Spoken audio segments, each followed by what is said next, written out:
Shalom, shalom, peuple de Dieu. Gloire, honneur, puissance à l'agneau. Gloire, honneur, puissance au lion. Gloire, honneur, puissance à l'agneau. Que la grâce et la paix vous soient données de la part de celui qui est, qui était et qui vient, et de la part du roi des siècles, immortel, invisible. Seul Dieu soit l'honneur, puissance et gloire au siècle des siècles. Amen. Vous avez devant vous votre humble serviteur, Edouard Blum, du ministère de la fin des temps, basé ici à Bruxelles, Belgique.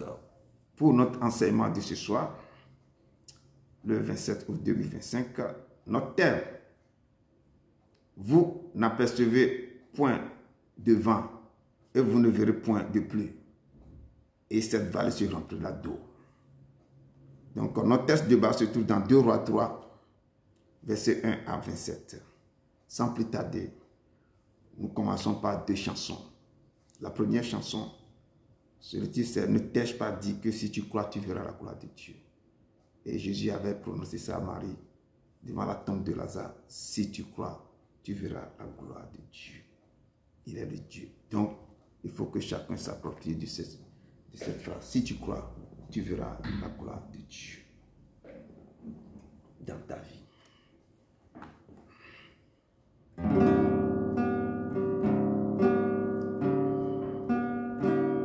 Ne t'ai-je pas dit que si tu crois, oh, tu verras ma gloire, oh, tu verras ma gloire se manifester dans ta vie. Tu verras ma gloire, ma gloire, ma gloire. Tu verras ma gloire, oh, dans ta vie, oh. Tu verras ma gloire, ma gloire, ma gloire. Tu verras ma gloire, oh, se manifester dans ta vie, oh. Tu verras, oh, ma gloire, oh. Tu verras ma gloire, oh, dans ta vie. Ne t'ai-je pas dit que si tu crois, oh, tu verras ma gloire, oh. Tu verras ma gloire, oh, se manifester dans ta vie. Tu verras, oh, ma gloire, ma gloire, ma gloire. Tu verras ma gloire, oh, dans ta vie. Tu verras ma gloire, oh, papa. Tu verras ma gloire se manifester dans ta vie. Tu verras ma gloire, oh oui. Tu verras ma gloire, oh, dans ta vie. Dans ta vie, oui. Si tu crois, tu verras la gloire de ce Dieu immense. Notre deuxième chanson, c'est nous devons reconnaître que le Dieu que nous servons, il peut faire tout. Il peut faire tout. Je reconnais que tu peux tout, Seigneur, et que rien n'est impossible. Je reconnais que tu peux tout, Seigneur, que rien n'est impossible. Seigneur, fais-moi voir ta gloire. Oh, Seigneur, fais-moi voir ta gloire. Seigneur, fais-moi voir ta gloire, oh. Seigneur, fais-moi voir ta gloire.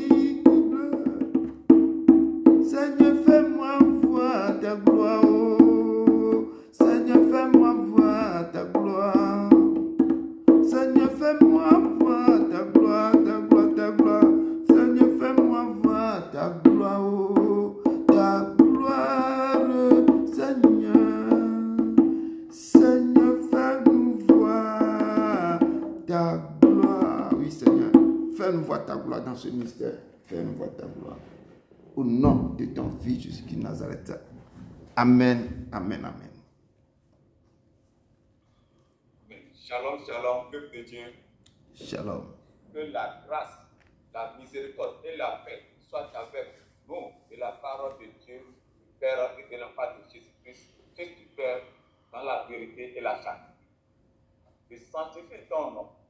Je te loue et je te glorifie parce que tu es le Dieu puissant. Tu es le premier et le dernier et le vivant. Je te remercie de tout ce que tu as fait pour nous.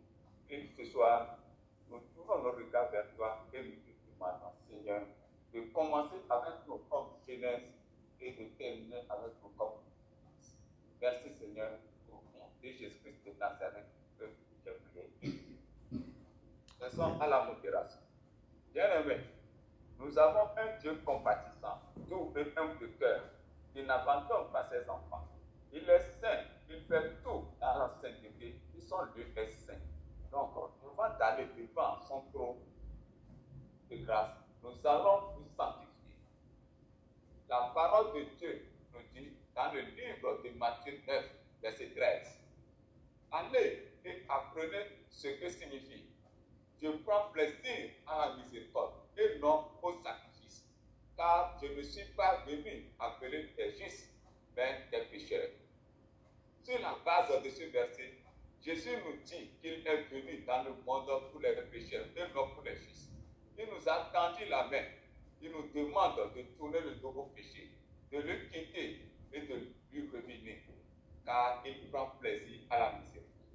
Que le peuple de Dieu se tourne vers le Créateur, reconnaît ses péchés, s'humilie et demande pardon pour ses péchés. Prions le Dieu. Père éternel, tu es saint. Nos cœurs se sont tournés vers toi, Papa. Comme David a prié, dans ta passion que je suis né dans l'épité, ma mère m'a poussé dans le péché. Père, nos cœurs se sont tournés vers toi, seulement verset pour demander pardon. Pardon à tout ce que nous avons fait qui ne confesse pas ton nom, Papa éternel. Père éternel, tu puisses, Papa. Ma maison a commis des péchés. Ma famille a péché contre toi.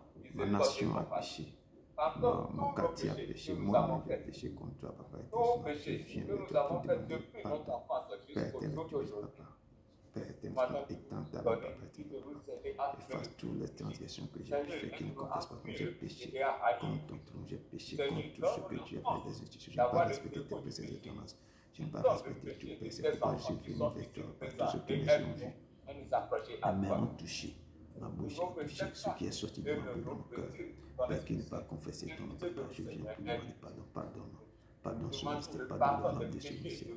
Pardonne, Père, de toute cette nation, d'adoption que je suis, Papa. Manifeste-toi, pardon, et t'en supplie, Papa, au nom de ton Fils de Nazareth. Amen.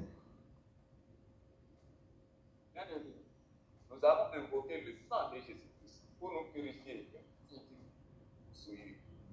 La parole de Dieu nous dit dans le livre de 1 Jean 2, verset 2, qu'il est lui-même une victime expiatoire pour nos péchés, non seulement pour les nôtres, mais aussi pour ceux du monde entier. À ce verset, l'apôtre Jean nous dit que Jésus-Christ s'est levé lui-même et a versé son sang, expié de passer nos péchés. Non seulement le péché des Juifs, mais aussi ceux des païens du monde entier. Que le peuple de Dieu élève la voix vers Jésus tout en invoquant son sang de le purifier de toute iniquité. Prions de Dieu. Dieu d'Abraham, d'Isaac et de Jacob, Père, tu as dit dans ta parole que parmi mes disciples nous sommes guéris. Père éternel, tu t'en accordes de mes désobéissances, transgressions, Papa. Je tourne le regard vers toi, Papa. Pour que le sang qui a coulé sur le mont Golgotha, que ce sang coule dans mon corps, dans ma vie, pour détruire tout ce qui ne confesse pas. Tout esprit de la société, tout pouvoir mystique, tout ce qui ne confesse pas. Que le sang de la vérité qui maintenant détruit tout dans mon âme, dans mon esprit, que le sang de l'agneau, Père, descende dans ce ministère, détruit tout esprit impur de la société, tout esprit qui ne confesse pas, tout esprit qui cherche à lever contre ce que nous avons fait, sang de l'agneau, parcours dans les hôpitaux, détruit toute maladie, détruit tout ce qui ne confesse pas, toute chose mystique, Papa, soit fait, sang de l'agneau, Père, l'esprit descend, plus grande Papa, parcours maintenant que le dans sang tous de les endroits, Jésus-Christ papa, dans nos dans nations, le ministère. dans mon pays La d'origine, protection papa, dans ce du pays terrorisme, aussi la d'adoption. qualité du Sang sang. dans leur cours dans ce ministère, Merci cours pour dans le le cœur sang. de tes Que enfants, l'honneur, manifeste leur l'élévation glorification. et la Que tu gloire sens de la te enlève reviennent toute au semence siècle des négative siècles. dans ma vie, Amen. dans le nom puissant de ton Fils. Amen. Amen. Après, nous avons purifié et sanctifié par le sang de Jésus-Christ. Nous allons invoquer la présence du Saint-Esprit dans nous. Il est écrit dans le livre d'Ézéchiel 36, verset 27. Je mettrai mon esprit en vous et je ferai en sorte que vous suiviez mes ordonnances et que vous observez et pratiquez mes verset. L'Éternel ordonne à Ézéchiel de dire à la frère qui était en déportation, il mettra en eux. Et il fera ensuite qu'il suivait ses ordonnances et qu'il observait et pratiquait celles. Car l'Éternel voulait sanctifier son nom qui a été profané par la main. Et le peuple de Dieu invoque l'esprit de Dieu, de essence. Prions au peuple de Dieu. Seigneur Dieu, Dieu le Seigneur, nous venons devant te demander de venir nous remplir pour que nous soyons fidèles quand tu as dit dans ta parole, vous recevez une puissance de Saint-Esprit sur vous. Fais-nous de la parole, de la connaissance et de la parole de sagesse qui doivent être entrées en nous pour pouvoir œuvrer dans ta vie. Saint-Esprit, accompagne dans cette vie. Que la parole de connaissance soit notre partage. Saint-Esprit, remplis ton peuple ici présent de la parole de connaissance. Car nous en avons besoin pour ton œuvre. Saint-Esprit, remplis également ton peuple de la parole de sagesse pour l'avancement de ton œuvre. Aide-nous, Saint-Esprit, à avoir des dons. Sinon, sans ces dons, nous ne pouvons pas œuvrer convenablement. Que ces dons descendent plus précisément sur l'Assemblée. Saint-Esprit, enseigne tes préceptes et tes ordonnances, et qu'elles soient ancrées en nous. Saint-Esprit, manifeste ta présence en nous. Saint-Esprit, remplis-moi de cette puissance. Remplis tes enfants ici de cette puissance, papa, pour et pouvoir maintenant être témoin de tout ce que tu dois faire. Descends, papa, Esprit, étends ta main sur nos nations, étends ta main sur ce ministère, étends ta main maintenant dans ce pays, papa, étends ta main maintenant, tous les enfants, les endroits où tes enfants sont dans la boue, que tes enfants souffrent, que tes enfants pleurent, papa, cours maintenant, Esprit Saint, prends contrôle maintenant de ce quartier, prends contrôle maintenant de ce pays, prends contrôle maintenant, papa, de cette ville maintenant, papa, pour tout esprit qui sont levés, soient abaissés. Je t'aide pour toujours. Papa, prends contrôle du paralysme dans le quartier des ports de cette maison, des ports de ce quartier, des ports de cette commune. Papa, prends autorité maintenant de tout esprit impur. Papa, remplis celui de ta puissance de ton Papa. Deviens une muraille de feu tout autour de moi pour que ta parole. Prends contrôle maintenant que tes anges descendent en abondance en puissance, Papa. Prends contrôle, Esprit Saint, le vient déjà arrivé. Nous allons t'adorer en esprit et en vérité. Descends et agis. Nous te louons de ta gloire. Prends contrôle. Amen. Merci beaucoup, mon frère. Merci. Que Dieu te bénisse abondamment. Sans plus tarder, nous allons rentrer dans l'adoration. Amen. Il est le Dieu vivant. Il est au-dessus de toutes choses. Que vos cœurs s'attachent à son cœur. Ici est dans l'adoration et dans la louange. Au-dessus des puissances, au-dessus des rois, au-dessus de la nature et de la création, au-dessus de tout le plan des hommes sages, bien avant le monde tu existes. Au-dessus des royaumes, au-dessus des trônes, au-dessus des merveilles que ce monde a connues, par-dessus tout les trésors de la terre, rien ne peut mesurer ta valeur.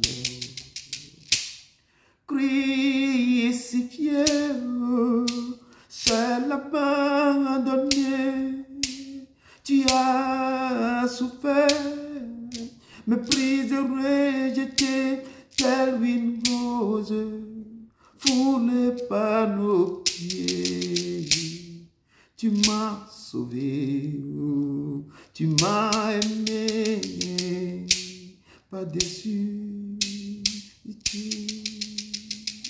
crucifié, seul abandonné, tu as souffert, méprisé, rejeté, telle une rose, foulé par nos pieds. Tu m'as aimé, oh papa, papa, tu m'as sauvé, pas déçu tout.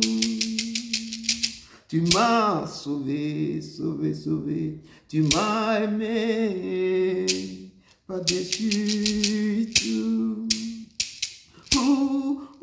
Si far, let behind the storm, you lead to die, rejeté alone like a rose, trample on the ground, You took the fall and touch of me, oh, above all.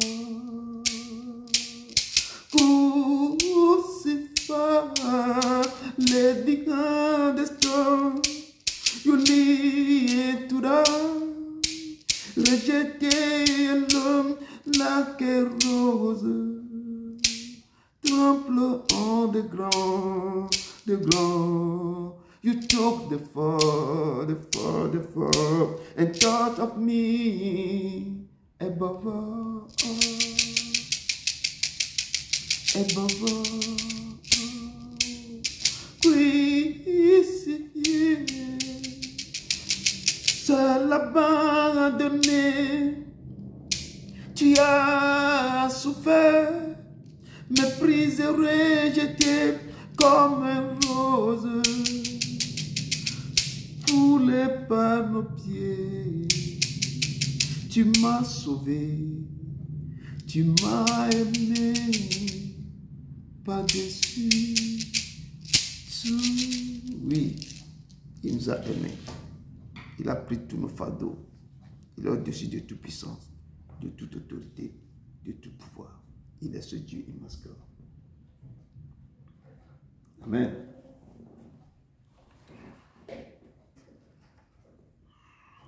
Oh, to Jesus I surrender. Oh, to Him I freely give. I will love and trust Him in His presence daily. Oh, to Jesus I surrender, humbly at His feet I bow. Only precious, all forsaken, take me, Jesus, take me now. I surrender all. I surrender all. All to Thee, my blessed Savior. I surrender all. I surrender all. I surrender all. I surrender all. All to Thee, my blessed Savior. I surrender all. Oh, to Jesus I surrender. Make me Savior, holy time. Oh, let the Holy Spirit me fill me, man. I know that power divine. I surrender all. I surrender all. I surrender all. All to Thee, my blessed Savior.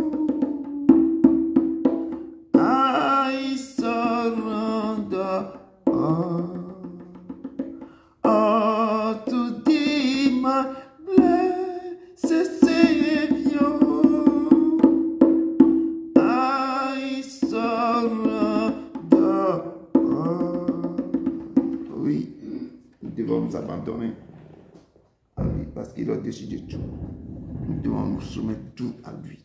Il est l'Éternel. Il est ce Dieu immense, grand et fort. Nous devons toujours nous abandonner quand on s'abandonne à lui, sur son autel, comme un sacrifice vivant. Et là, Dieu va te prendre comme, tu deviendras comme une agile devant le potier. I surrender to you. Everything I give to you, withholding nothing, withholding nothing. I'm surrender to you. Everything I have to you, withholding nothing, withholding nothing. I give myself away so you can use me. I give myself away, oh, so you can use me. Take my heart, take my life as a living sacrifice. All my dreams, all my plans, Lord, I place all them in your hand. I give myself away so you can use me. I give myself away, oh, so you can use me. My life is not my own. To you I belong. I give myself to you. I give myself away so you can use me. I give myself away, oh, so you can use me. I surrender to you. Everything I give to you, withholding nothing, withholding nothing, withholding nothing, withholding nothing, withholding nothing. Seigneur, nous remettons tout en tes mains, sans rien retenir. Tu es le Dieu vivant. Nous te disons merci. Tu es ce Dieu immense. Amen. Pour notre thème de ce soir, notre enseignement, comme je dis, notre thème, c'est vous n'apercevez point de vent et vous ne verrez point de pluie. Et cette vallée se remplira d'eau. Le thème dit quelque chose. Si vous accrochez à Dieu, Dieu peut remplir vos vies, ou vous aurez une surprise, ou c'est comme une pluie qui va descendre sur vos vies, sans que vous ne verrez plus rien, ni les nuages, ni le vent, mais la réponse de Dieu sera instantanée, spontanée. Et c'est notre thème. Mais il faut s'accrocher à lui pour le chercher. Le texte de base, c'est dans 2 Rois 3, verset 1 à 25. Sans plus tarder, je rentre rapidement dans notre introduction que j'ai puisé aussi dans Roi et tout ce qui concerne Élisée. Amen. Mon introduction, une double part de l'onction d'Élie fut accordée à Élisée pour son ministère, parce que Élisée demandait à lui, je vais avoir 12 portions de ton esprit sur ma vie. Et il lui a dit, si le jour que le moment que le peuple va m'enlever sur la terre, si tes yeux seront fixés sur moi, ce que tu m'as demandé là, tu l'auras ça. Donc nos yeux doivent être fixés toujours sur la croix, sur le Père, pas autre chose. Et la parole dit, une double part de l'onction d'Élie fut accordée à Élisée pour son ministère prophétique. l'Esprit de Dieu employa de puissants moyens pour accomplir à travers Élisée des signes et des prodiges et pour faire connaître la parole de Dieu au royaume divisé. Tous les rois d'Israël se rebellèrent contre Dieu, adoraient les idoles et firent ce qui est mal aux yeux de Dieu. Mais quelques rois de Juda obéirent à Dieu. L'Esprit de Dieu soutient maintenant la nation tant que l'on obéissait à sa loi et que l'on interdisait l'idolâtrie. Dès qu'un peuple se rebelle contre les voies de Dieu et se met à adorer les idoles, l'Esprit cesse de protéger et de soutenir la nation. Donc 2 Rois 19, 25 nous dit quelque chose. 2 Rois 2, 19, 25 nous dit que les gens de la ville disent à Élisée, Élisée était quelque part, les gens lui parlaient, voici, le séjour de la ville est bon, comme le voit mon Seigneur. Mais les eaux sont mauvaises et le pays est stérile. Élisée dit, apportez-moi un plat neuf et mettez-y du sel. Et ils le lui apportèrent. Il alla vers la source. Élisée alla vers la source des eaux et il jeta le sel et dit, ainsi parle l'Éternel, j'assainis ces eaux. Il n'en proviendra plus ni mort ni stérilité. Et les eaux furent assainies jusqu'à ce jour, selon la parole qu'Élisée avait prononcée en ce jour. Il a déclaré une parole et le Père a agi. Et depuis ce temps, il ne proviendra plus ni mort ni stérilité. Les eaux furent assainies. Vous ne verrez pas la pluie ni le vent, mais vous verrez quelque chose de spontané. La parole de Dieu est efficace, vivante, plus qu'une paix à tout tranchant. Amen. Nous rentrons rapidement dans le texte du jour qui se trouve dans 2 Rois 3, du verset 1 au verset 7. Je lis au nom puissant Justin du Nazareth avec autorité. Joram, fils d'Akab, régnant sur Israël à Samarie, la 18e année de Josaphat, roi de Juda. Il régna 12 ans. Il fit ce qui est mal aux yeux de l'Éternel, non pas toutefois comme son père et sa mère. Il renversa les statues de Baal que son père avait faites. Mais il se livra au péché de Jéroboam, fils de Nébat, qui avait fait pécher Israël. Et il ne s'en détourna point. Mécha, roi de Moab, possédait des troupeaux. Et il payait au roi d'Israël un tribut de 100 000 agneaux et de 100 000 béliers avec leur laine. Bon, à la mort d'Akab, le roi de Moab se révolta contre le roi d'Israël. Le roi Joram sortit alors de Samarie et passa en revue tout Israël. Il se mit en marche et il fit dire à Josaphat, roi de Juda, le roi de Moab s'est révolté contre moi. Veux-tu venir avec moi attaquer Moab? Josaphat répondit, j'irai, moi comme toi, mon peuple comme ton peuple, mes chevaux comme tes chevaux. Et il dit, par quel chemin monterons-nous? Joram dit, par le chemin du désert d'Édom. Le roi d'Israël, le roi de Juda et le roi d'Édom partirent. Et après une marche de 7 jours, ils manquèrent d'eau pour l'armée et pour les bêtes qui la suivaient. Alors le roi d'Israël dit, hélas, Éternel a appelé ces 3 rois pour les livrer entre les mains de Moab.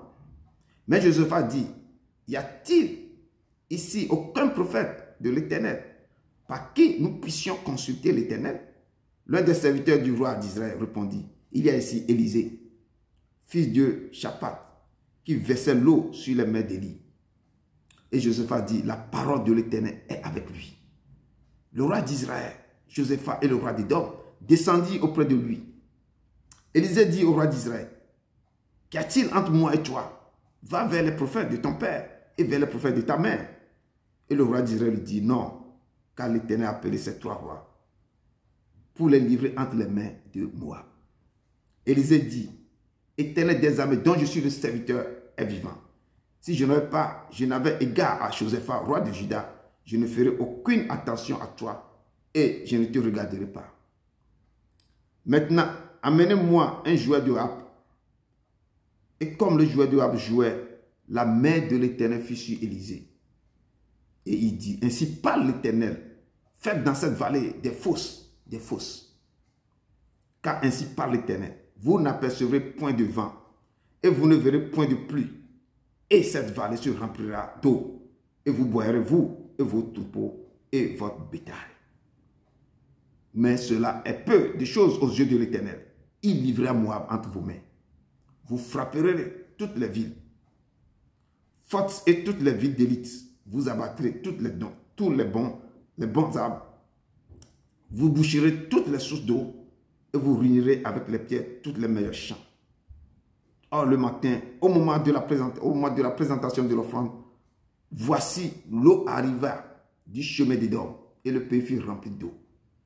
Cependant, tous les Moabites, ayant appris que les rois montaient pour les attaquer, on convoqua tous ceux en âge de porter des armes et même au-dessus. Et se tinrent sur la frontière. Ils se levaient de bon matin.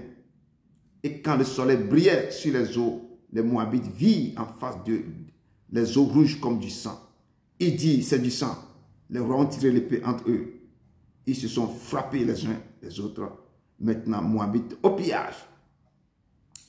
Ils marchaient contre le camp d'Israël. Mais Israël se leva et frappa Moab, qui prit la fuite devant eux. Ils pénétrèrent dans le pays et frappaient Moab. Ils renversaient les villes. Ils jetaient chacun des pierres dans tous les meilleurs champs et les a remplis. Ils bouchaient toutes les sources d'eau.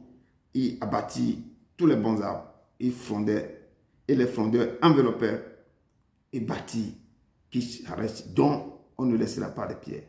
Le roi de Moab, voyant qu'il avait le dessus dans le combat, prit avec lui 700 hommes, tirant l'épée pour se frayer un passage jusqu'au roi d'Édom.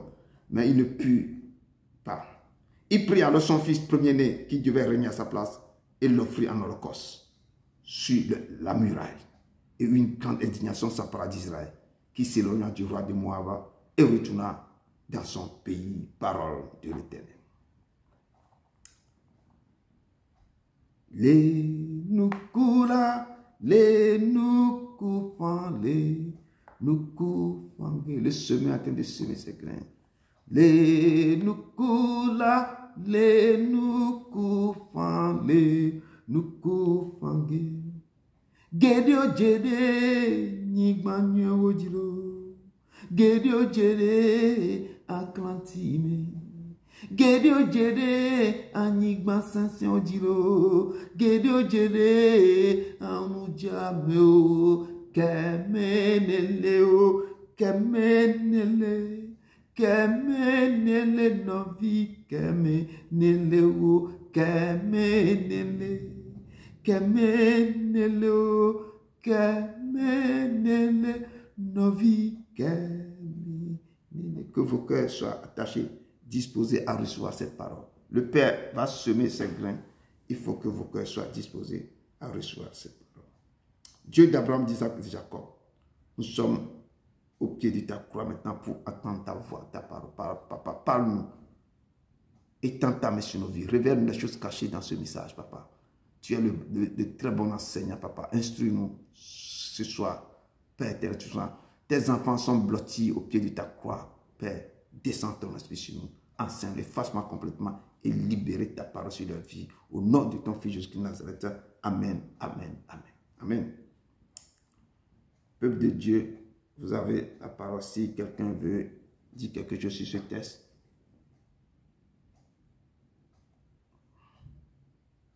Shalom, shalom. Shalom. Shalom. Pour notre enseignement biblique du mercredi 27 août 2025, qui se trouve dans le livre de 2 Rois, 3 versets 1 à 27. Et ce que je retiens dans ce texte, que nous devons placer toute notre confiance en Dieu, en ayant la foi en lui, car c'est lui seul qui peut nous délivrer des situations difficiles que aucun homme ne peut nous aider. Nous devons éviter l'idolâtrie. N'adorons pas les faux dieux. Ne nous livrons pas à des actes de sacrifice humain. C'est une abomination aux yeux de Dieu. Demandons à Dieu de nous donner la foi du prophète Élisée. Il a prophétisé par la foi qu'il y aura une provision d'eau et les Moabites seront vaincus. Il a déclaré et cela s'est accompli. Amen. Bien-aimé, vous voyez, quand tu places ta confiance en Dieu, il ne déçoit pas. C'est parce qu'on le limite. Si on ne le limitait pas, on allait voir ce qui allait se passer dans nos vies. Mais on le limite, donc on se tourne vers les faux dieux. Et ces marabouts féticheurs, ces divins-là, nous font faire des choses vraiment qui sont vraiment abominables aux yeux de Dieu. Comme en te disant de faire un sacrifice humain. Et ce test-là, c'est l'actualité du jour, hein, de notre siècle. Ouais. C'est les mêmes choses là qui se répètent. C'est ça. Donc, vraiment, j'exhorte chacun de nous vraiment à nous approcher à Dieu, à avoir confiance en lui. Parce qu'aujourd'hui, à cause d'un poste de directeur je ne sais pas, on est capable de faire des choses même vraiment inexplicables. Donc, vraiment, évitons ces choses-là. Parce que demain, chacun sera seul devant le Père. On peut lui demander pardon, alors qu'il est déjà temps. Donc, pendant qu'il est temps, approchons-nous au Père et laissons le monde avec ses illusions, avec ses peines, avec ses angoisses, ses amertumes. Parce que ce fauteuil-là, que tu veux à cause de ça, tu t'en fais des sacrifices humains. Ça ne va pas t'envoyer au ciel, ça ne va rien te faire. Après, même souvent, je sais que ces personnes, elles ont des remords. Donc, bien aimé, je vous exhorte vraiment à placer votre confiance au Père. Parce que c'est lui seul qui peut nous aider. Et ne le limitons pas. Il est capable de faire tout. Quels que soient les degrés de nos problèmes, il est toujours là. Il peut le faire. Lui qui ressuscite les morts, ce n'est pas un fauteuil qui ne peut pas te donner. Donc, je vous remercie. Merci. C'était mon résumé. Merci beaucoup. Merci beaucoup, notre soeur. Que Dieu te bénisse abondamment, qu'il te ointe, Que sa main soit sur toi. Amen.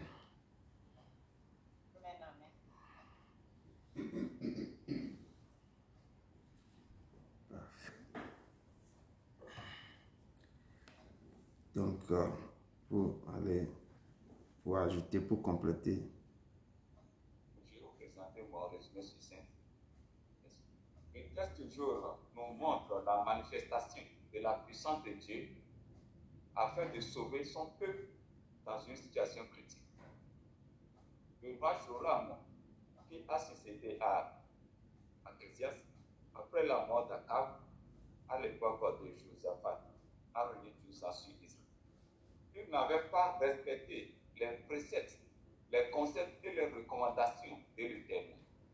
Il était dans la désobéissance et il a fait ce qui est mal aux yeux de l'Éternel.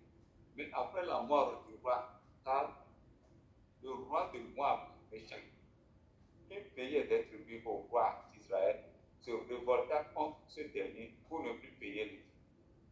C'est toujours ainsi que l'homme qui est opprimé et dominé se lève un jour contre l'oppresseur pour manifester son mécontentement. Nous voyons toutes ces choses aujourd'hui dans le monde. Alors, le roi Joram s'est levé avec son armée et sollicita l'aide de Josaphat, roi de Juda, qui a accepté de l'accompagner. Et au cours de leur marche dans le désert, ils ont encoulé le roi d'Idom dans la guerre qui s'est jointe à eux afin qu'ils soient puissants pour combattre moi.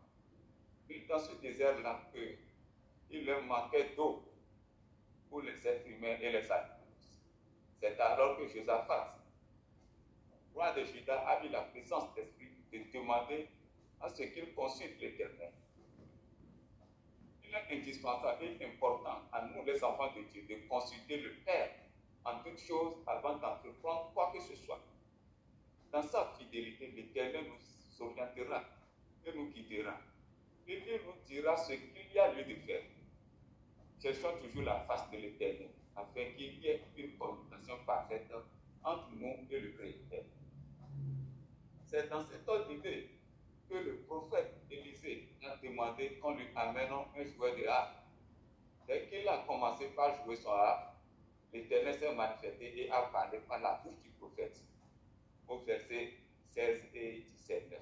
Et il dit, ainsi parle l'Éternel, faites dans cette vallée des fosses, car ainsi parle l'Éternel. Vous n'apercevez point de vent et vous ne verrez point de pluie. Et cette vallée se remplira d'eau. Et vous boirez, vous, vos troupeaux et votre bétail. Il suffit qu'ils respectent les consignes qui leur ont été données et de les appliquer sans se douter. Donc, pour que le peuple de Dieu ait la victoire sur cette terre, il faut obéir la parole de Dieu et avoir la foi. C'est un Dieu qui transforme les milieux arides en un étang d'eau. Rien n'était possible à lui. C'est pour cela qu'il a été dit dans Psaume 107, verset 6. Dans leur détresse, ils crièrent à l'Éternel et il les délivra de leur angoisse. Donc l'Éternel a délivré les trois rois, ces trois rois-là, avec leur armée de leur angoisse. Et le prophète continue à leur dire que cela n'est rien aux yeux de l'Éternel. L'Éternel vous livrera, moi, entre vos mains. Et l'Éternel leur a donné les instructions sur le combat. Donc le prophète leur a prédit la victoire. Dans l'obéissance totale à la parole de Dieu, ils ont vu qu'au matin, au moment de la présentation de l'offrande, nous arriva et le pays fut rempli d'eau. Et c'est ce miracle-là qui a signalé la présence de ces trois rois aux Moabites qui se sont levés pour défendre leur territoire. L'Éternel fait des choses qui dépassent notre entendement et notre attente humaine. Pour faire pousser les Moabites à la guerre, il leur fait voir de l'eau rouge comme du sang. Les Moabites pensaient que les trois rois et leurs armées se sont entretués.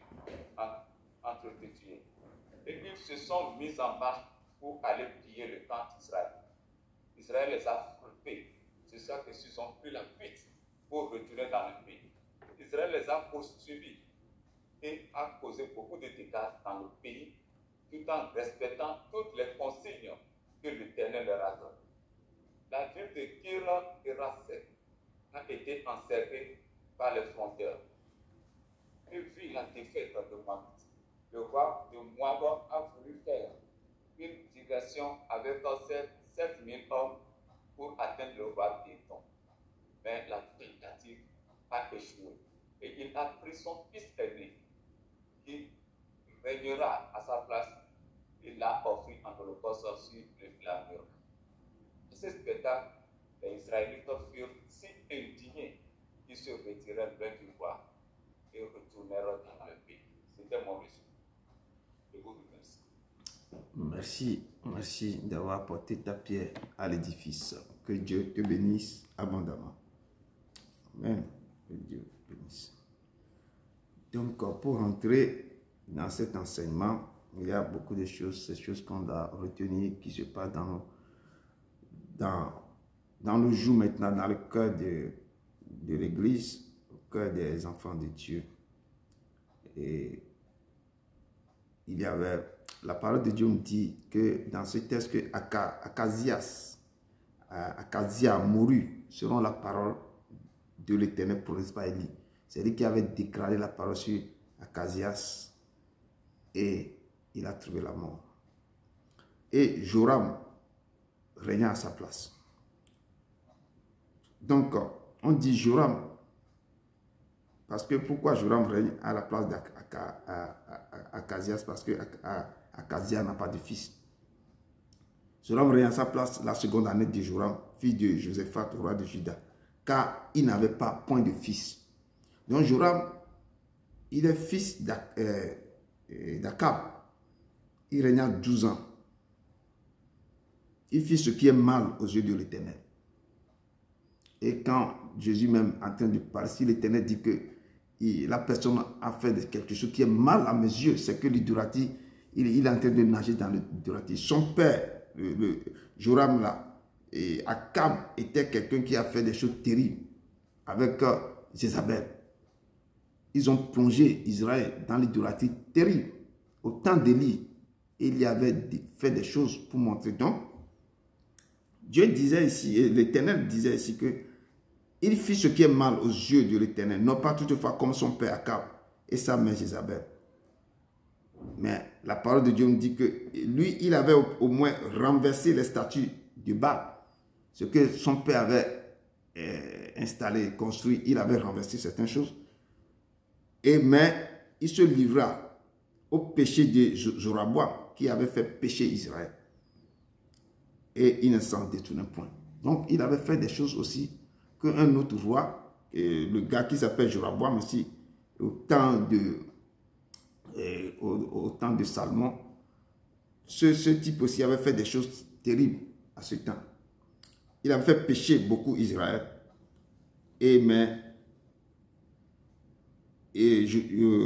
Joram ne s'en détournait point de ces trucs-là. Il avait seulement détruit certains statues, mais pas tous les statues. Et qu'est-ce que le corps de Dieu nous dit? Nous devons suivre le Seigneur jusqu'au bout. S'il dit que certains rois ont perverti l'idolâtrie, ont détruit, ils ont ramené à l'abomination. Dans nos nations, certains dirigeants amènent l'abomination dans le pays. Ils ramènent des choses, la perversion, des choses bizarres dans le pays, des choses que certains n'ont jamais vécues, c'est tout. Donc le Père nous dit encore ce soir, nous devons suivre le Seigneur jusqu'au bout, dans les bons et les mauvais jours. Mais nous devons le suivre, nous ne devons pas faire quelque chose que le Père va dire que la personne, le peuple là, en train de faire quelque chose qui est mal à mes yeux. Si vous avez décidé de renverser les statues, les idoles de vos familles, mais il faut renverser tout, il faut détruire tout. Il ne faut pas détruire certains et laisser d'autres. Comme Gédéon avait renversé les statues de Baal, de son père. Et quand il avait détruit tout, il avait établi un autre autel à la place de l'autel de son père. C'est ainsi que vous détruisez l'autel de Baal, vous détruisez tout dans la maison familiale. Il faut mettre un autre autel à la gloire de Dieu qui va remplacer l'autel de Baal dans votre maison. Et le peuple de nous devons nous dépouiller de tous les idoles dans nos vies, dans nos cœurs, dans nos familles. Nous devons dépouiller tous ces idoles.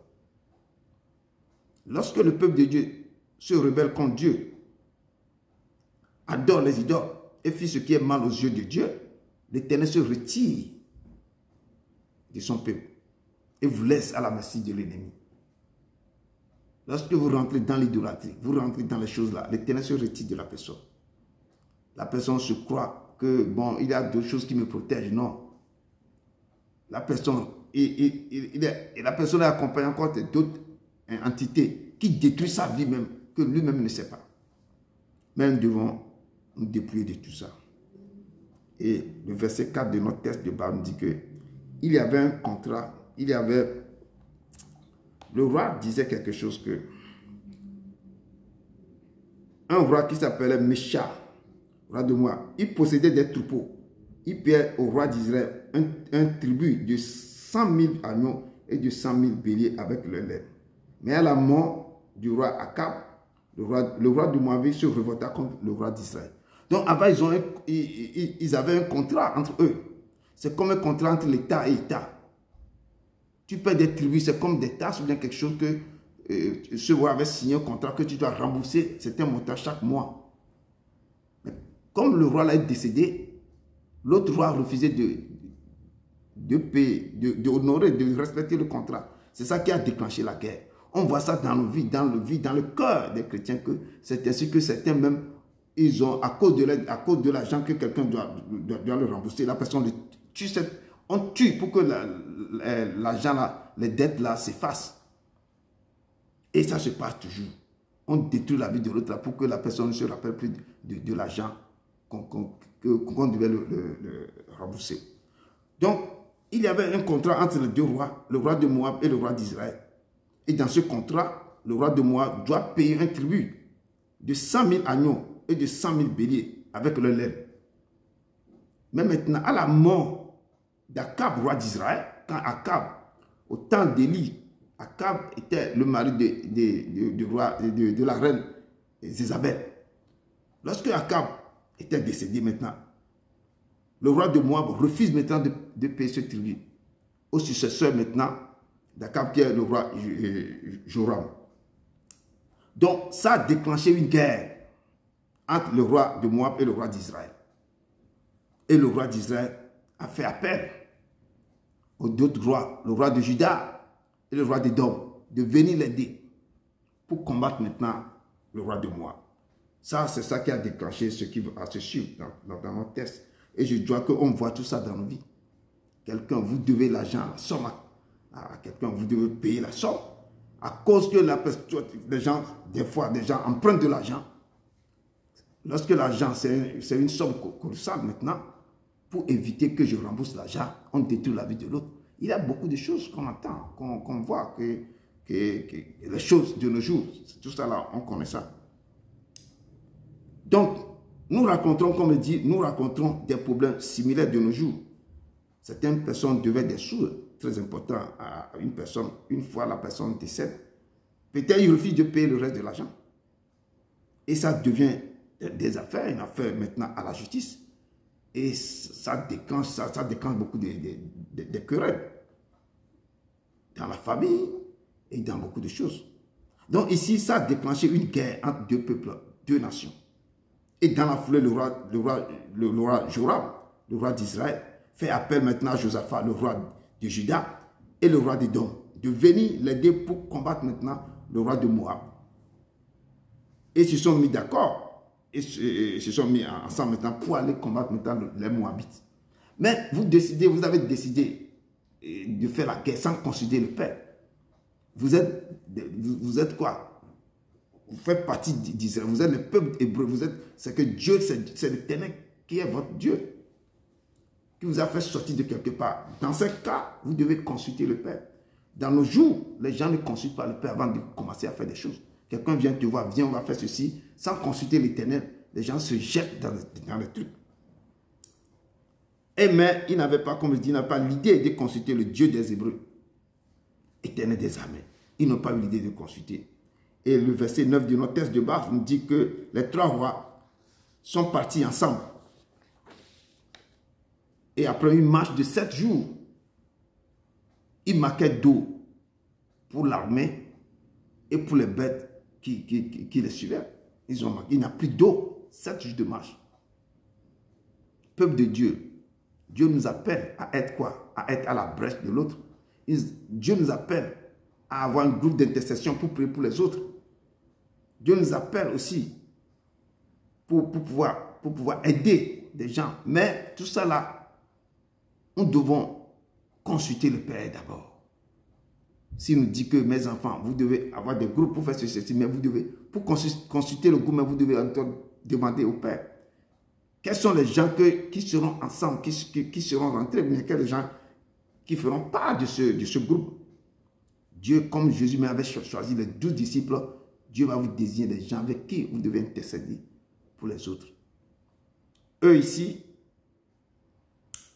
si c'est une question de guerre, il faut toujours consulter l'Éternel avant de prendre une décision. Les gens, vous ne pouvez pas vous lancer dans des combats sans savoir si vous allez revenir même vivant ou pas. Donc, consultez l'Éternel dans toutes choses. Le Père dit, il faut me consulter. Tout ce que vous allez faire, il faut consulter. Les gens ne consultent pas. Beaucoup, nous tous les chrétiens, nous avons fait des erreurs. On ne consulte pas le Père pour faire certaines choses et puis on rentre dans des problèmes. Toi-même, tu vas dire que oui, bon, je vois que c'est bien, je peux agir. Or, la chose que tu veux faire maintenant, ça va te causer des gros problèmes. Beaucoup de choses. Donc, Dieu veut consulter le Père dans toutes choses. Les 3 rois, ils n'ont pas eu l'idée de construire l'Éternel. Mais il y avait un roi parmi eux qui a eu l'idée. Au verset 11, ce roi dit, le roi de Juda a dit, Josaphat, elle avait une réflexe. Quelque chose l'a touché, dit que, mais n'y a-t-il pas ici aucun prophète de l'Éternel par qui nous puissions consulter l'Éternel? Est-ce qu'on ne peut pas aller en guerre comme ça? Est-ce qu'ici, il n'y a pas un prophète de l'Éternel?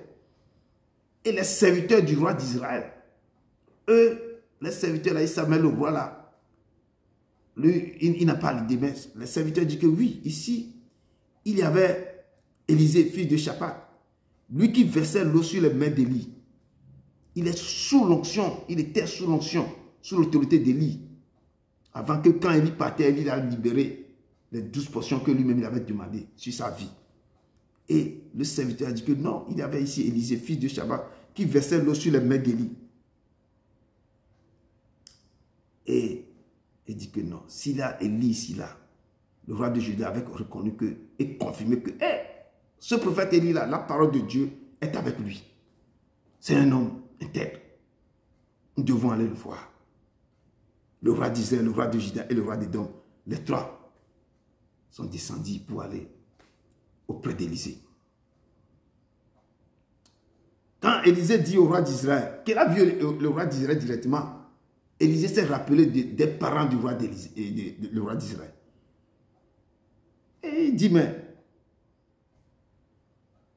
toi qui as fait beaucoup de mal, toi, tes parents, toi-même, vous continuez à faire de mal aux yeux de l'Éternel. Tout ce que vous faites dans ce pays-là, mais l'Éternel n'est pas content. Qu'y a-t-il entre moi et toi? Pourquoi Élisée disait ça au roi d'Israël?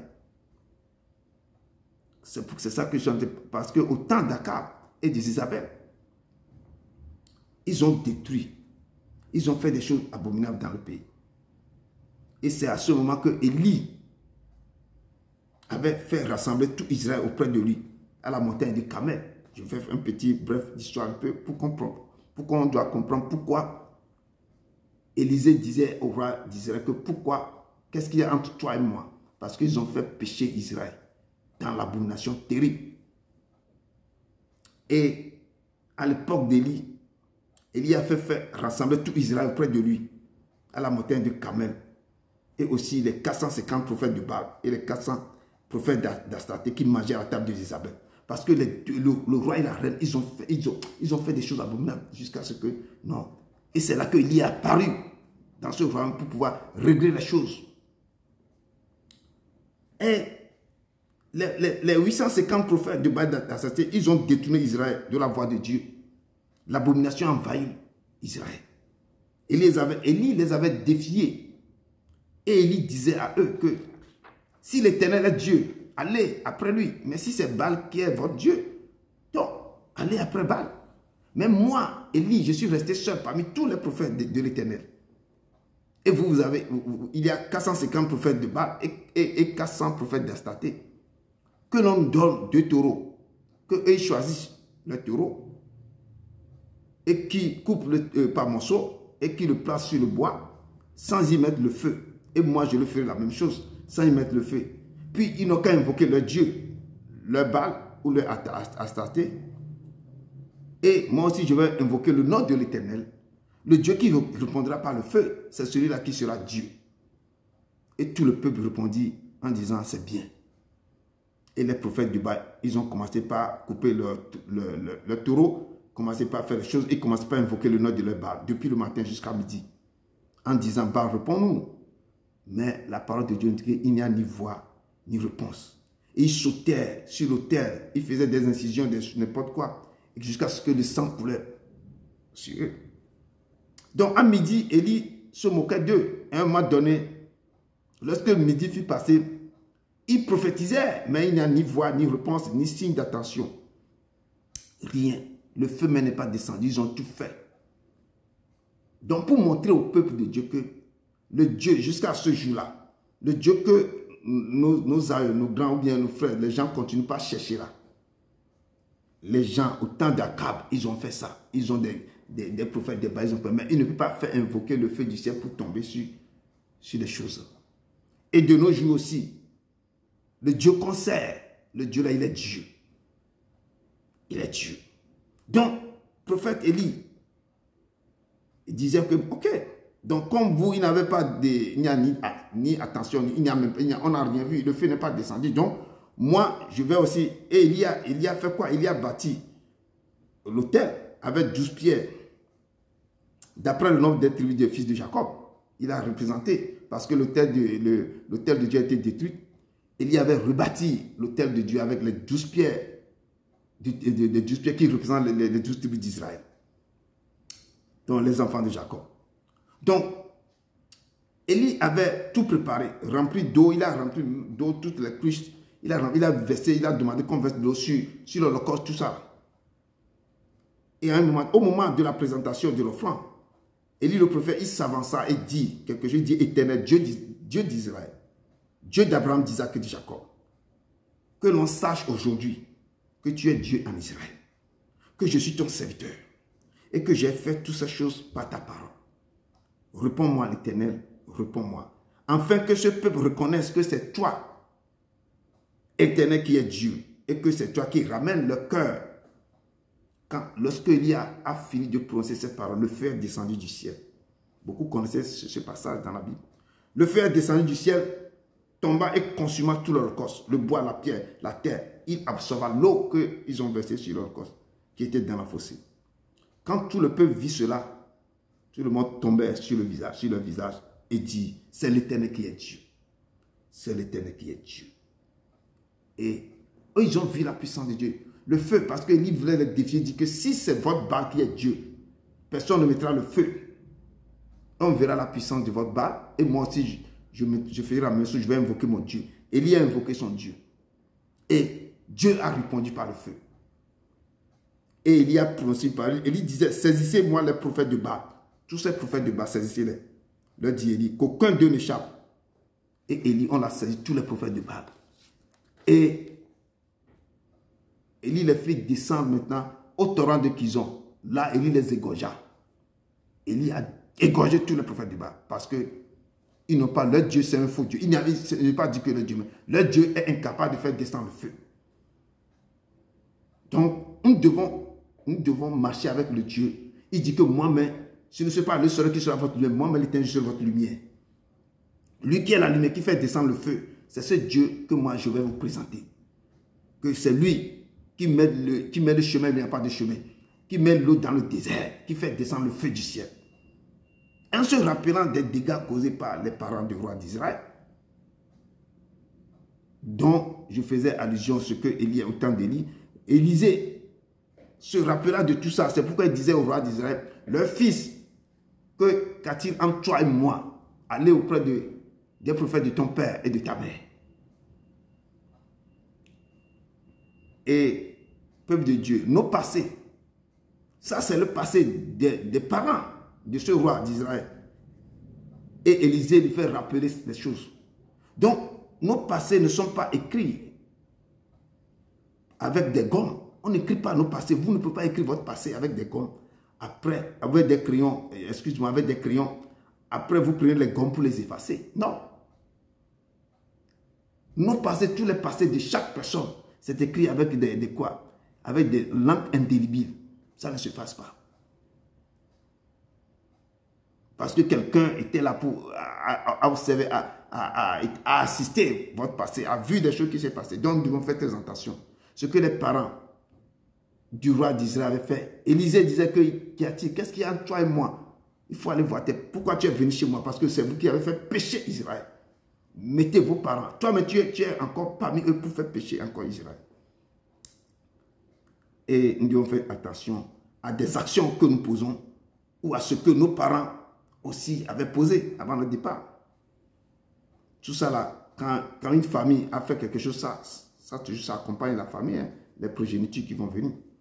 Puis Élisée dit quelque chose. Élisée dit, Éternel des armées, dont je suis le serviteur.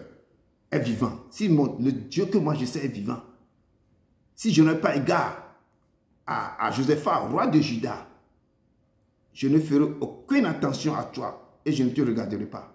Donc, à cause de Josaphat, Élisée a eu compassion. Élisée veut consulter le Père pour eux. Et la parole de Dieu me dit que Élisée disait que amène-moi un joueur de harpe. Et je dis que Dieu siège dans les lois et dans l'adoration.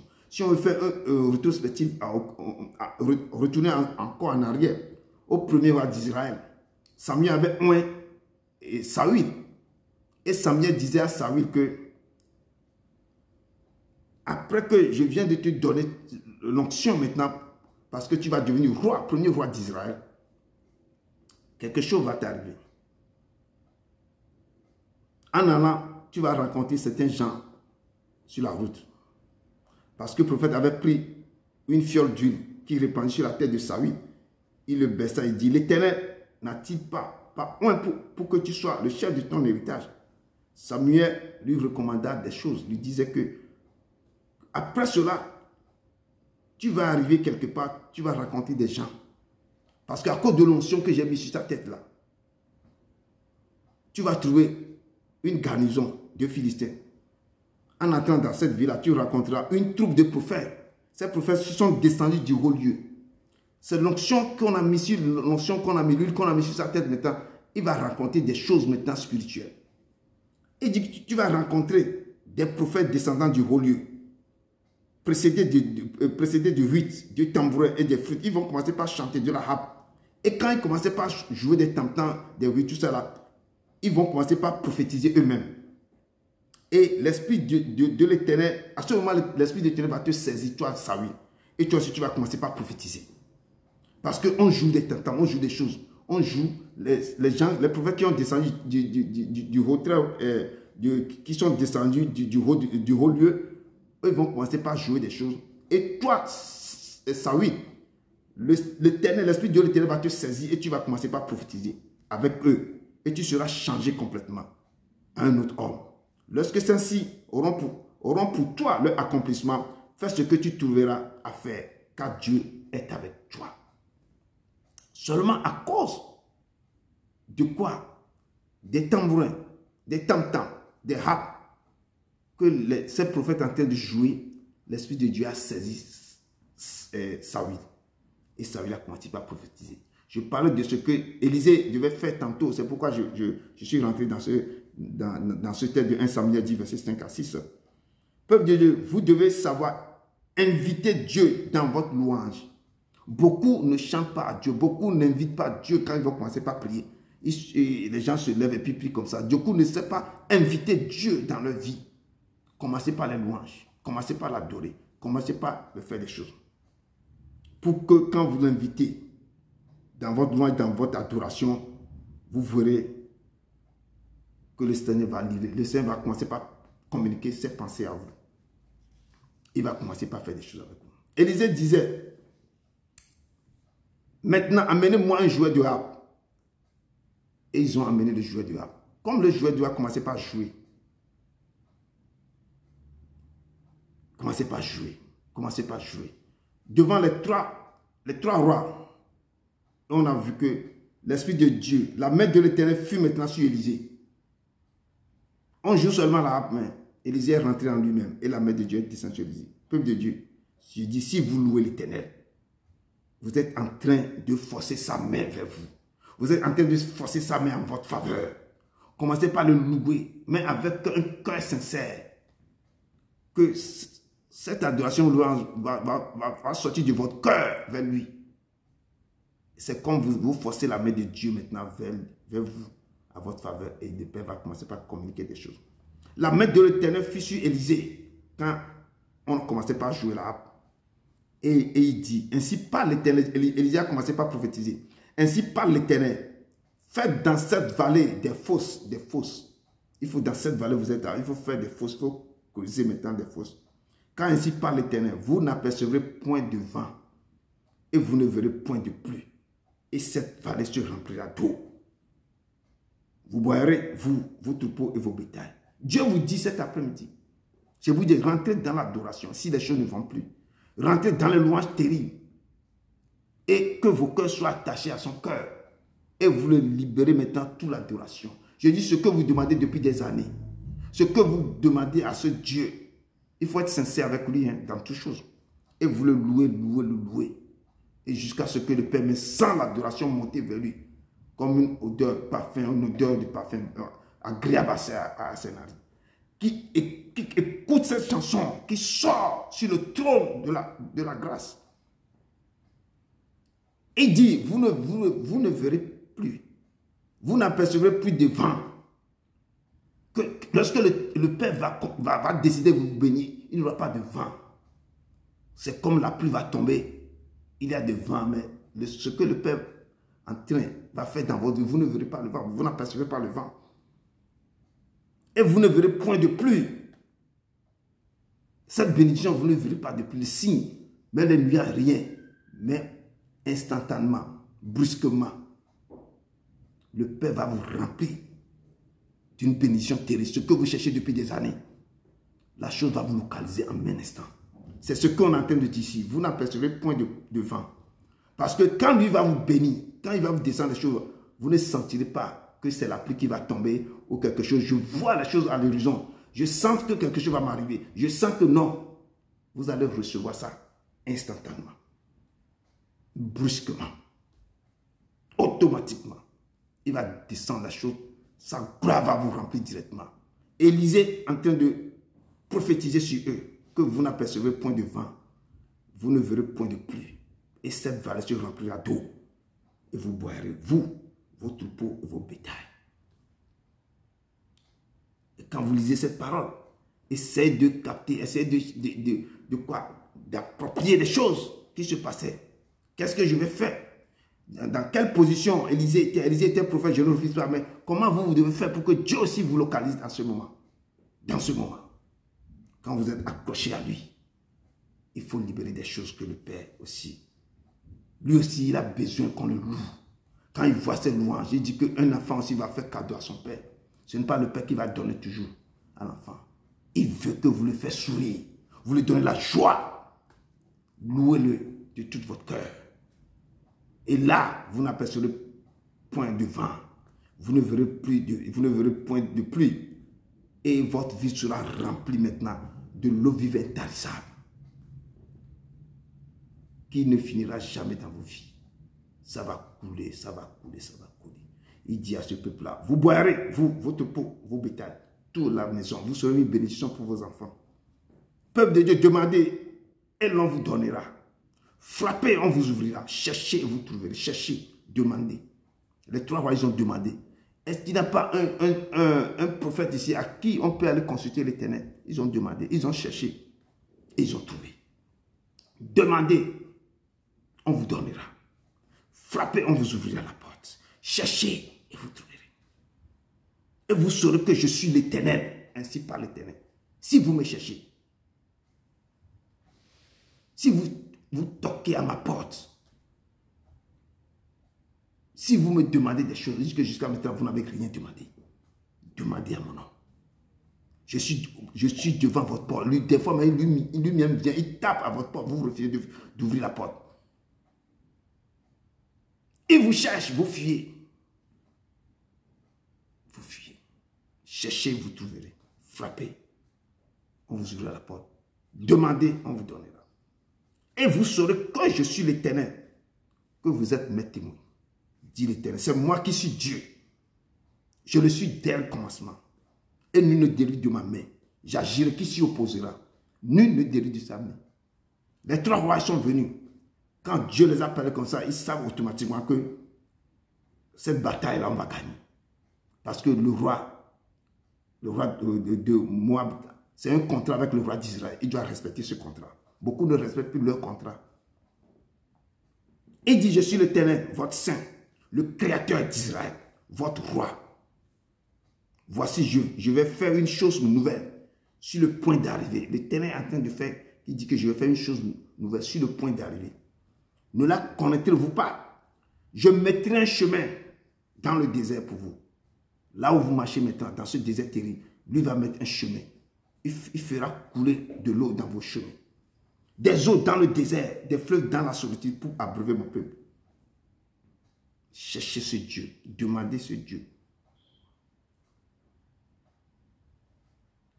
Tapez à sa porte. Mettez le premier rang. Le désert que vous êtes en train de traverser maintenant, il va vous tracer un chemin dans ce désert. S'il n'y a même plus de l'eau, vous trouvez des étangs, vous trouvez des sources d'eau. Lui, il mettra tout à votre disposition. Cherchez-le. Dans le désert, des fleuves dans la solitude. Mais pour abreuver mon peuple, mon élu. Élisée avait déclaré une parole venant de l'Éternel. Demain, je vous ferai voir ma gloire. Peuple de Dieu, obéissez et vous verrez sa gloire. Ne t'ai-je pas dit que si tu crois, tu verras ma gloire. Tu verras ma gloire se manifester dans ta vie. Tu verras ma gloire, ma gloire. Tu verras ma gloire dans ta vie. Tu verras ma gloire, tu verras ma gloire se manifester dans ta vie. Tu verras ma gloire, tu verras ma gloire dans ta vie. Peuple de Dieu, si vous mettez l'Éternel au premier rang de votre vie, il combattra pour vous. Il vous comblera de bien. Il pourvoira vos besoins. Vous n'apercevrez point de vent et vous ne verrez point de pluie. Et vos vies seront remplies d'eau vivante jusqu'à la vie éternelle. Mettez le premier rang de votre vie. Mettez tout dans sa main. Abandonnez-vous totalement à lui. Comme un sacrifice vivant sur son autel. Comme la chanson que je vais dire. I surrender all to you. Je m'abandonne tout à ta main. Éternel. Dis aux trois rois que cela est peu de choses aux yeux de l'Éternel. Ce que je viens vous dire là, que demain vous aurez de l'eau, tout ça là, c'est peu devant mes yeux. Je livrerai Moab entre vos mains. Vous frapperez toute cette ville forte. Ce que vous demandez au Père, dans vos vies, les gens se sont levés contre vous à cause de vos biens, à cause de ce que vous me voulez donner. Les gens se sont dressés contre vos vies. Ils sont derrière vous chaque jour, chaque nuit. Le texte, confiez-vous à Dieu, consultez-les, remettez vos vies à sa main. Vous verrez ce qui va. Il dit que vous ne verrez pas, vous n'apercevrez pas de vent, ni vous ne verrez pas de pluie. Mais ce que moi je vais faire dans vos vies, c'est peu. Mais les gens qui sont derrière vous, qui courent derrière vous, qui vous cherchent des querelles depuis votre naissance, qui ne vous laissent pas vivre, que moi-même je combattrai pour vous.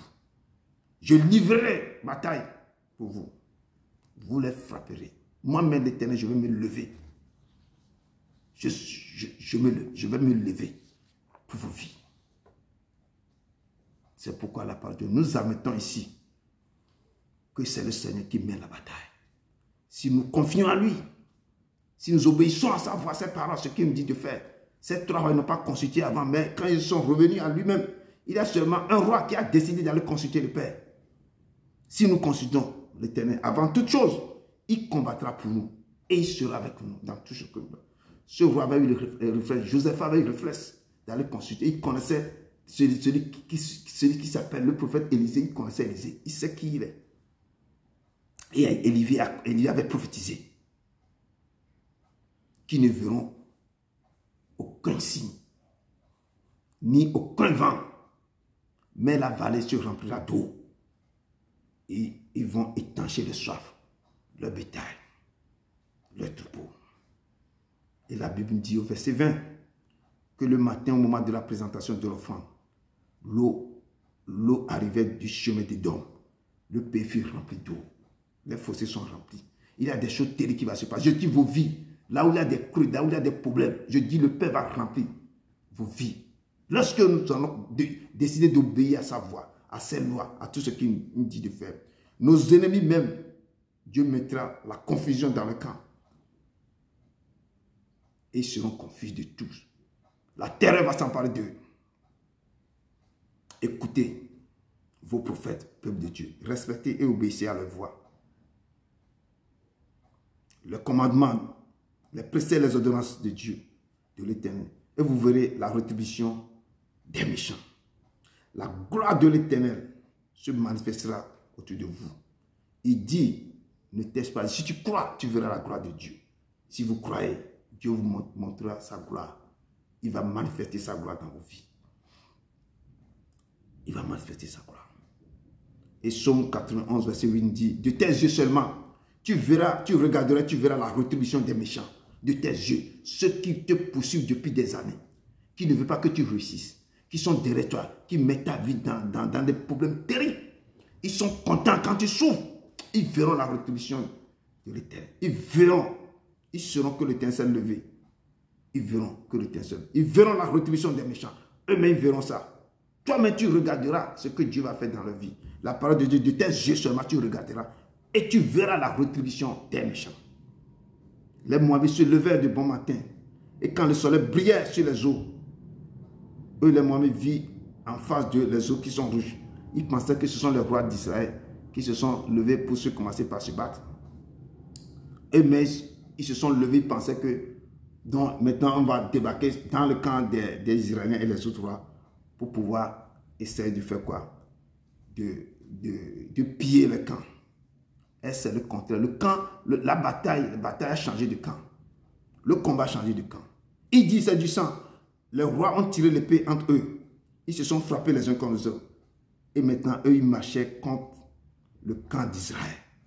Mais Israël se levait. Parce que quand le sang, Dieu a fait des choses que eux doivent penser que quelque chose de terrible est en train de se passer. C'est ainsi que Dieu va se lever contre vos vies. Les gens qui se sont levés contre vous, si eux-mêmes ne commencent pas à manger leur propre chair, ils vont commencer par boire leur propre sang. Le combat va changer de camp. Peuple de Dieu, remettez vos sorts à l'Éternel. Et restez fermes dans ce que vous êtes en train de faire. Et Israël se leva et Israël frappa Moab, qui prit la fuite devant eux.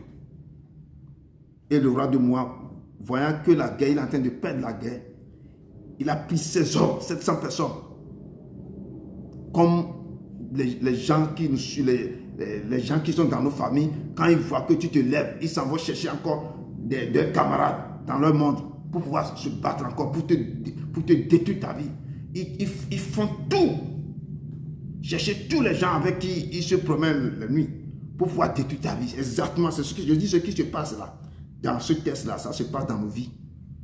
Ils vont aller chercher leurs amis parce qu'ils travaillent en groupe pour pouvoir détruire ta vie. Mais Dieu te dit, restez ferme. Persévère, sois courageux. Ne sois pas timide. Prie et prie, prie. Le Père sera toujours à tes côtés pour te défendre. Et il a pris tous ces hommes maintenant pour se faire un chemin jusqu'au roi des dons. Mais il ne peut pas. L'Éternel a bloqué les choses. Tout est bloqué, il ne peut pas. C'est ainsi que dans vos vies, ils vont tout faire. Ils ne trouveront plus de place pour venir voir. Ils ne peuvent pas parce que le test est levé sur ta vie. Peuple de Dieu, restez ferme. Priez, cherchez la face de Dieu. Mettez le Seigneur au premier rang de votre vie. Ils vont se lever, l'Éternel va les abaisser. Ils vont se déployer, l'Éternel va les frapper. Et c'est ça. Et qu'est-ce qu'ils ont fait? Quand le gloire là ne sait plus faire, qu'est-ce qu'il a fait pour sauver sa peau? Sa modeste personne, comme ça se passe dans nos vies maintenant, les gens vont trouver la place, c'est comme la prophétesse nous avait essayé de me dire tantôt. Comme il veut maintenant commencer par prendre quoi? Une place, ou à cause de leur fauteuil, à cause de devenir ministre ou quelque chose comme ça, ou devenir chef dans leur entreprise là, il peut sacrifier la vie de les enfants. Ce roi a pris son premier-né, qui devait régner à sa place. Il a pris l'enfant, il l'offrit en holocauste sur la muraille. C'est l'indignation totale dans le camp des Israéliens. Je dis, cette chose-là se passe dans nos vies. Un père qui veut réussir dans son travail, il peut sacrifier son fils à cause du poste, du directeur. Il détruit la vie de ses enfants. Il voit la grâce sur la vie de ses enfants. Il prend la grâce de la vie de ses enfants. Il prend son étoile. L'enfant devient fou. On détruit la vie. À cause de quoi? Je vais grandir dans mon monde. Je vais faire ceci dans mon travail. On détruit la vie. Ils préfèrent leur modeste personne. Ils détruisent la vie des enfants. Ça se passe dans nos familles. Ça se passe. Ce sont les choses, les faits réels. De nos jours, ça se passe. Tu vois, rentrer dans une famille, les gens sont devenus fous. Les enfants aboient comme un chien. Or, tu vois, le père a beaucoup d'argent. Certains ont des plaies partout. Quand les plaies commençaient pas à sentir mauvais là, le gars a beaucoup de contrats. Et nous voyons tout ça là dans nos vies. Et nous devons nous lever contre cette chose-là. Que le peuple de Dieu va se lever pour prier. Quand priez, les femmes, priez pour vos enfants. Les hommes, priez pour vos enfants. C'est deux côtés, les hommes et les femmes. Priez pour vos enfants, pour chasser tous ces là. Et c'est pourquoi en tombant dans une famille, avant de se marier, il faut consulter le Père. Chaque personne, nous avons tous fait ces erreurs. Consultez le Père avant de prendre quelqu'un. Du côté homme, du côté femme. Consultez. Sinon, vous allez tomber dans une famille. Vos enfants, vous menez les enfants au monde là. On prend les grâces des enfants. On retire sa vie. On détruit sa vie. Des fois, maintenant, on vend toute la maternité des femmes dans la famille. Les lois établies sont là. Tu rentres quelque part. Et c'est ainsi. Ce roi a pris son premier fils. Il a offert en holocauste sur la muraille. Et une grande indignation s'empara d'Israël. Qui serait de ce roi, peuple de Dieu. De nos jours, nous avons beaucoup de gens dans nos catégories, dans cette catégorie de personnes. Pour la gloire personnelle. Ou dans le monde, ils sacrifient les enfants, comme je dis. Leur famille, leur neveu, leur maternité, la maternité de leur fille est vendue dans le monde spirituel. Pourquoi? Pour évoluer bien dans le monde. Nous devons nous lever. Vous devez prier pour que ça cesse. Vous devez vous lever dans la prière. Pour que quand les choses se passent là, il faut prier, appeler le Père. Prie, appeler le Père. Prie, prie. Pour conclure, je rentre dans Ésaïe 49, verset 25 à 26 pour dire que oui, dit l'Éternel, la capture du puissant lui sera enlevée et le butin du tyran lui échappera. Lorsque vous allez commencer par prier, à chercher la face de Dieu, tout ce qu'ils ont capturé dans votre maison, la capture du puissant, ce que le puissant a pris, sera enlevé. Le Père va l'enlever dans sa main. Le butin tout ce qu'il a volé dans vos vies, ce butin qu'il avait pris là, le butin sur lui échappera parce que la gloire de Dieu va envoyer ces anges maintenant pour tabasser, pour récupérer tout ce qu'ils ont volé. Tout ce qu'ils ont laissé dans vos vies, dans vos corps, tout là, le Père va arracher tout ça là. Il va déplacer ça et toi, tempête turbulente, un vent impétueux pour détruire tout ça dans vos vies. Il dit l'Éternel dit oui, l'Éternel, la capture du puissant, lui sera enlevée. Tous les gens qui ont volé vos trucs là, tout ce qu'ils ont capturé dans lui sera enlevé. Et le butin du tyran lui échappera. Tout va échapper, le tyran de votre famille. L'Éternel dit, je combattrai tes ennemis. Je combattrai tes ennemis. Je sauverai tes fils, tes enfants qu'ils ont mis dans les problèmes. Qu'ils ont mis des enfants, les enfants, ils ont ramassé tout ça grâce. Les enfants n'ont plus de l'intelligence pour étudier à l'école. Les enfants sont devenus comme des bêtes. Je vais arracher, je vais sauver tes fils. Je ferai manger maintenant à tes oppresseurs leur propre chair. Ils s'énivreront de leur sang comme du mou. Et toute chair saura que moi, je suis l'Éternel, ton sauveur, ton rédempteur, le puissant de Jacob. Je ferai manger à tes oppresseurs leur propre chair. Ils s'énivreront de leur sang comme du mou. Et toute chair saura que je suis l'Éternel, ton sauveur, ton rédempteur, le puissant de Jacob. Que le Seigneur vous bénisse. Prenez ce texte, Ésaïe 49, verset 25, 26, méditez sur ça. Rentrez dans votre chambre, priez l'Éternel. Si vous êtes dans le même cas que si votre vie a été capturée, si le tyran a pris vos choses, l'Éternel, remettez ça à l'Éternel pour demander la libération, la délivrance. Que l'Éternel vous bénisse. Que l'Éternel vous bénisse. Que l'Éternel vous bénisse. Il a promis d'être avec nous. Je m'accroche à toi, Seigneur. Je m'accroche à toi. Christ a promis d'être avec nous. Sa fidélité durera toujours. Sa fidélité durera toujours. Sa miséricorde durera toujours. Sa miséricorde durera toujours. Oui, Seigneur, ta miséricorde, ta fidélité durera toujours. Seigneur, je te dis merci pour ce temps que tu as passé avec moi. Merci parce que tu étais là. Tu as œuvré, tu as touché le cœur de tes enfants. Papa, écris, réécris, réinscris maintenant avec des burins de fer ce message dans le cœur, dans l'esprit, dans les pensées, pour que revisite, pour que se remette vraiment à toi, pour se confier tout le temps à toi, pour te consulter avant de faire de demander, avant de faire des démarches, ou bien avant de commencer quelque chose, que tes enfants maintenant te consultent, papa. Je te loue, je te rends gloire. Papa, reste avec nous, parle à leur cœur, que ce message maintenant fait quelque chose dans leur vie. Père, je te loue, je te rends gloire. Accompagne-leur en ce moment, Père, sois avec eux, ne les abandonne pas. Père, sois avec eux jusqu'à la fin des temps, papa. Merci Seigneur, merci. Au nom de ton Fils Jésus-Christ Nazareth. Amen, amen, amen. Allez dans la paix du Christ. Allez dans la paix du Christ. Amen.